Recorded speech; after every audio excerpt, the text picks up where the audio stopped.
কলকাতা সহ দক্ষিণবঙ্গের আপাতত বিক্ষিপ্তভাবে বজ্রবিদ্যুৎ সহ বৃষ্টির সম্ভাবনা রয়েছে। কিছু কিছু জায়গায় শিলাবৃষ্টিও হতে পারে। এর ফলে তাপমাত্রা আগের চেয়ে কমেছে। কলকাতায় বজ্রবিদ্যুৎ সহ বৃষ্টি এবং ঝড়ো হাওয়ার সতর্কতা জারি করেছে আলিপুর আবহাওয়া দপ্তর।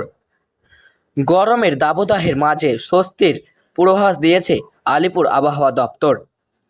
কলকাতা সহ দক্ষিণবঙ্গে কালবৈশাখীর সম্ভাবনা তৈরি হয়েছে। সকাল থেকে শহরের আকাশ মেঘলা। রবিবার বৃষ্টি না হলেও আকাশ মেঘাচ্ছন্ন ছিল। তাপমাত্রা আগের চেয়ে কিছুটা কমেছে। হাওয়া অফিস বলেছেন, কলকাতা সহ দক্ষিণবঙ্গের আপাতত বিক্ষিপ্তভাবে বজ্রবিদ্যুৎ সহ বৃষ্টির সম্ভাবনা রয়েছে। সেই সঙ্গে ঘন্টায় 40 থেকে 50 কিলোমিটার গতিবেগে ঝড়ো হাওয়া বইতে পারে। কিছু জেলায় ঝড় বৃষ্টির দাপট বেশি থাকবে, সেখানে কমলা সতর্কতা জারি করেছে। সেই তালিকায় আছে উত্তর 24 পরগনা, দক্ষিণ 24 পরগনা, পশ্চিম মেদিনীপুর, বাঁকুড়া, পূর্ব বর্ধমান, পশ্চিম বর্ধমান, বীরভূম, মুর্শিদাবাদ এবং নদিয়া। এর মধ্যে বাঁকুড়া এবং পশ্চিম মেদিনীপুরের বৃহস্পতিবার শিলাবৃষ্টি হতে পারে।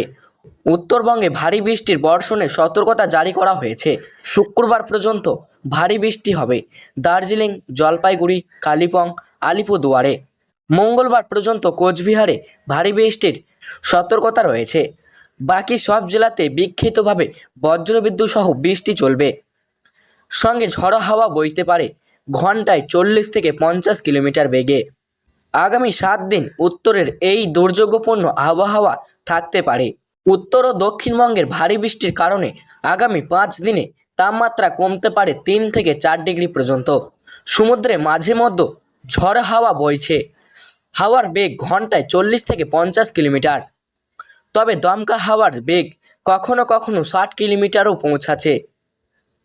ফলে পশ্চিমবঙ্গ এবং উত্তর উড়িষ্যা সংলগ্ন সমুদ্র আপাতত উত্তাল।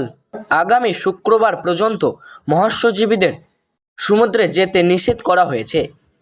উত্তর পূর্ব ঝাড়খণ্ডের ওপর একটি ঘূর্ণাবর্ত রয়েছে।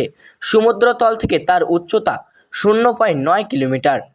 এছাড়া একটি অক্ষরেখাও রয়েছে 3.1 কিলোমিটার উচ্চতায়।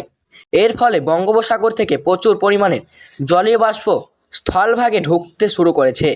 সোমবার সকালে কলকাতা সর্বনিম্ন তাপমাত্রা ছিল 27.8 ডিগ্রি সেলসিয়াস, স্বাভাবিকের চেয়ে 1.6 ডিগ্রি বেশি। রবিবার শহরের সর্বোচ্চ তাপমাত্রা ছিল 33.9 ডিগ্রি।